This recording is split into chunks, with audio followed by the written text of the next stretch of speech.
nggak sih? Anda datang ke suatu tempat yang baru, tapi tiba-tiba merasa, loh, kok aku kayak pernah kesini? Padahal nggak ada satupun kenangan di masa lalu yang bisa menjelaskan itu. Atau, waktu kecil, Anda punya bakat aneh. Misalnya main gamelan, melukis wayang, atau bisa bahasa Jawa kuno. Padahal nggak pernah ada yang ngajarin. Aneh? Atau mungkin, ini jejak kehidupan Anda yang dulu? Assalamualaikum, salam sejahtera untuk Anda semua. Salam Rahayu. Di video ini, saya ingin mengajak Anda merenung. Bukan untuk meyakinkan, apalagi menggurui, tapi untuk membuka satu sudut pandang yang mungkin selama ini kita abaikan, yaitu pandangan leluhur Jawa tentang kehidupan setelah mati. Bukan surga, bukan neraka, tapi sesuatu yang lebih membumi, titisan, atau yang sering disebut orang modern sebagai reinkarnasi. Saya tahu, sebagian dari Anda mungkin skeptis. Mungkin Anda berpikir, itu mitos, dan itu sah-sah saja. Jangan buru-buru menolak sebelum mendengar cerita-cerita yang akan saya sampaikan. Karena bisa jadi, Anda pun punya pengalaman yang tak bisa dijelaskan secara logika. Dan ya, saya akan bicara dari sudut pandang pribadi, bukan sebagai ahli spiritual, bukan juga ustaz atau dukun, tapi sebagai orang biasa, yang lahir dan besar di lingkungan Jawa, yang sejak kecil dicekoki petuah-petuah leluhur, dan belakangan, makin saya dewasa, makin terasa bahwa semua itu nggak sekadar dongeng. Dalam filsafat Jawa, hidup itu ibarat lingkaran, bukan garis lurus.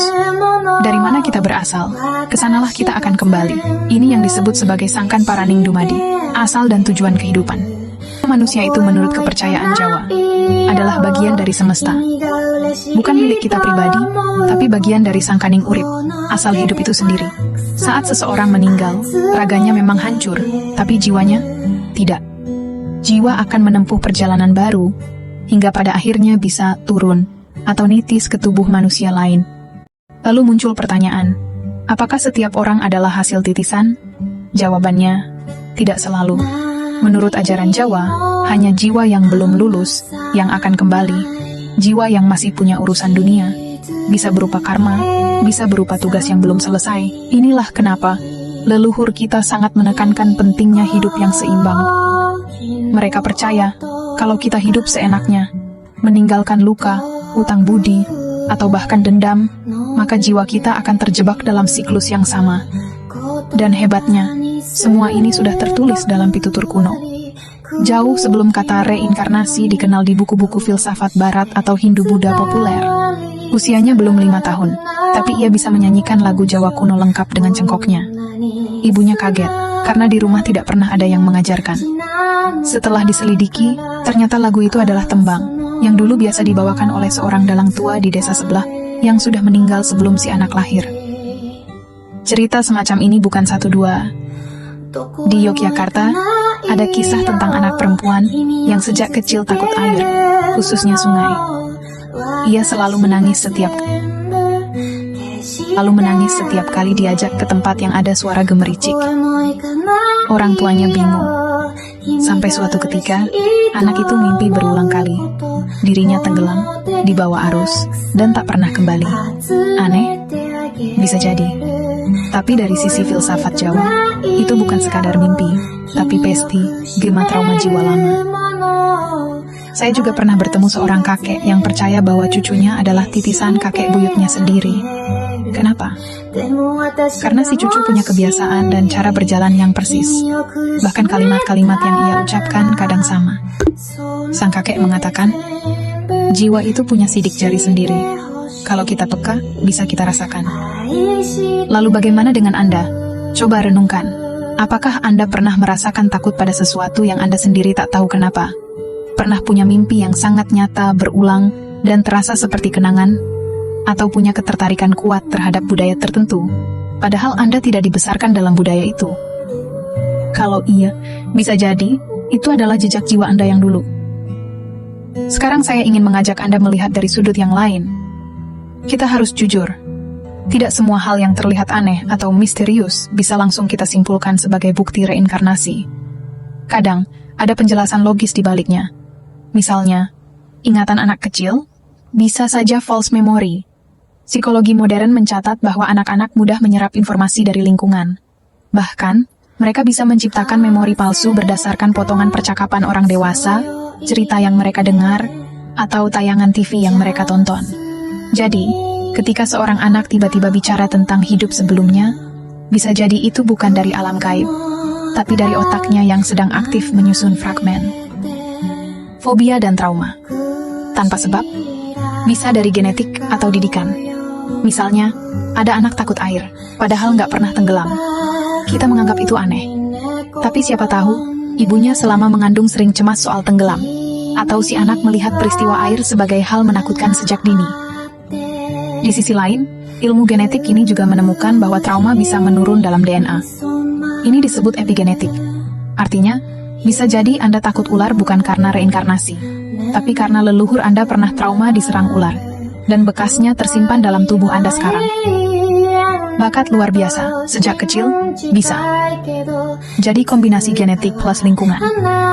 Seorang anak tiba-tiba pandai bermain musik tanpa belajar formal. Aneh? Iya. Tapi itu bukan bukti mutlak reinkarnasi. Bisa jadi ia punya kombinasi unik.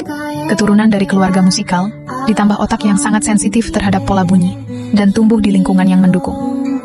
Kita sering menyebut ini keajaiban. Padahal sebenarnya itu hasil dari banyak faktor. Nah, kenapa saya sampaikan semua ini? Karena saya ingin kita tetap waras dalam berpikir. Leluhur Jawa sendiri nggak pernah memaksa orang untuk percaya. Mereka hanya bilang, yen ora krasa, ya ora kroso. Kalau tidak dirasa, ya tidak terasa. Filsafat Jawa itu halus, lembut, tidak memaksa. Mereka hanya membuka kemungkinan, bukan mengunci kepastian. Saya pribadi percaya bahwa ada hal-hal yang belum bisa dijelaskan oleh sains. Tapi saya juga sadar bahwa tidak semua keanehan harus dianggap mistis. Disitulah keseimbangannya, antara rasa dan akal. Terlepas dari apakah Anda percaya pada reinkarnasi atau tidak, ada satu nilai penting yang bisa kita pelajari dari pandangan leluhur Jawa ini, tanggung jawab jiwa. Kalau Anda tahu bahwa apapun yang Anda lakukan hari ini bisa membekas pada jiwa Anda, apakah Anda akan tetap melakukan hal buruk? Kalau Anda percaya bahwa dendam, keserakahan, dan kebohongan bisa menempel dalam diri Anda, bahkan terbawa ke kehidupan berikutnya, bukankah Anda akan lebih berhati-hati? Inilah inti ajaran titisan menurut leluhur, bukan soal membuktikan siapa Anda di masa lalu, tapi bagaimana Anda hidup lebih baik hari ini, agar tidak terjebak dalam siklus kesalahan yang sama. Saya jadi ingat pitutur orang tua saya dulu. Waktu kecil, saya pernah menertawakan cerita tentang orang yang lahir lagi sebagai kambing. Tapi bapak saya hanya tersenyum dan bilang, sing penting uripmu saiki, jujur lan ora nyakiti. Nggak perlu mikir lahir jadi apa besok. Wong apik mesti entuk urip sing apik. Dan kalimat itu sampai hari ini masih saya pegang. Karena dalam hidup ini, yang penting bukan membuktikan siapa kita dulu, tapi memastikan siapa kita sekarang, dan siapa yang kita jadi setelah ini. Jadi apakah reinkarnasi itu nyata? Bagi filsafat Jawa, iya, nyata. Tapi hanya bisa dirasa, bukan dibuktikan. Bagi sains modern, belum ada bukti pasti, tapi ada banyak fenomena aneh yang belum bisa dijelaskan. Bagi saya pribadi, ini bukan soal percaya atau tidak, tapi soal bagaimana kita bisa hidup lebih baik, lebih bijaksana, dan lebih sadar bahwa segala perbuatan itu punya akibat. Entah sekarang atau nanti, entah di dunia ini atau di kelahiran berikutnya. Maka dari itu, saya tutup video ini dengan satu kalimat. Apapun keyakinan Anda, kebaikan hari ini bisa jadi warisan jiwa esok. Terima kasih sudah menonton.